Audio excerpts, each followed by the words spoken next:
Hello everyone, this is Joe from Canada Coffee, and today we have a Ruckus Cinquantotto with us in the shop. And we're just going to quickly test the machine. Did quite a few things for the machine.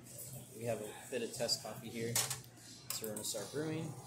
Don't worry about if the shot runs a little too fast or a little too slow. We don't calibrate a grinder to the machine, but this shot's looking like it's coming out really good.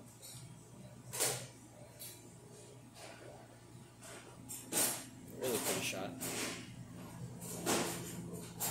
And we replaced the pump on this machine. We calibrated to 9 bars, so that's adjusting it through the bottom. We're going to quickly turn it off there. We're going to test the steam one.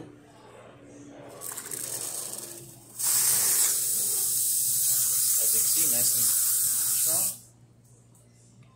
And then lastly, hot water tap.